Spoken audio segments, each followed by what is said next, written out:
So, ito yung percentage by mass. So, percentage by mass is kailangan mo lang i-divide yung grams ng sugar sa water times 100 and then makukuha mo na yung percentage by mass.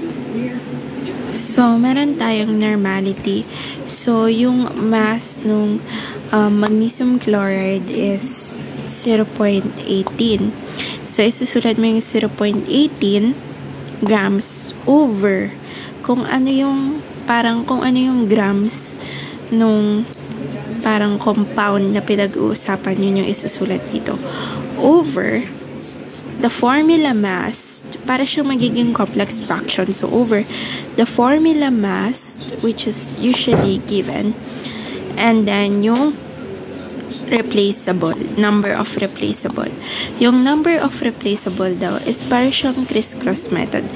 So, ito, diba parang reverse sa crisscross. So, ito, originally Mg2Cl.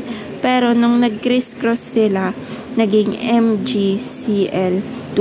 So, yung 2 yung pinakamalaki yung denominate.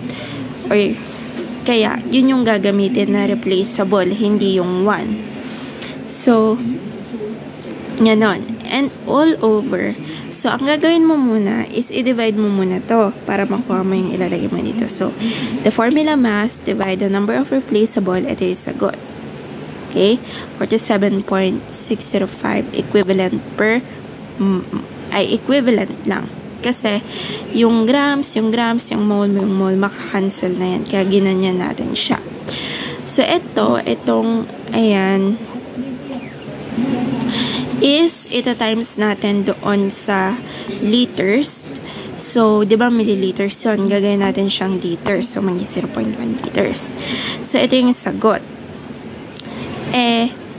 Ang pinag-divide lang natin ito. Ito lang yung pinag-divide. Kaya natin nakuha to. Hindi pa natin to ginagalaw. So, ngayon, isasama na natin siya. Diba? Is 0.18 divide yung answer ng pinag-times. So, ito yon. And then, ito na yung sagot. Ayan.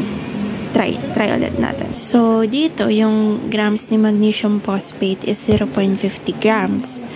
All over the formula mass, divide the replaceable. Yung replaceable, 3. Kasi, diba, itong phosphate, ganun yan.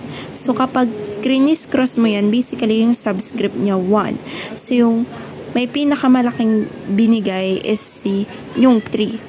So, 3 yung replaceable natin. So, 3 yung replaceable. Hindi ko sure dito, pero ito yung narinig ko.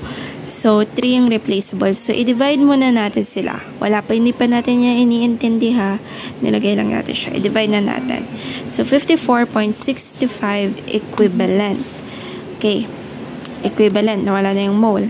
Times natin siya doon sa given na liters or milliliters, gagawing liters by dividing it to 1,000. So, 0.20 liters. So, ngayon, ang sagot natin is 13.66 equivalent per liter. So, ito, ayan, dyan na siya magagamit. Ito, yan yung numerator, ito yung denominator natin. So, ang sagot is 0.037 equivalent per liter.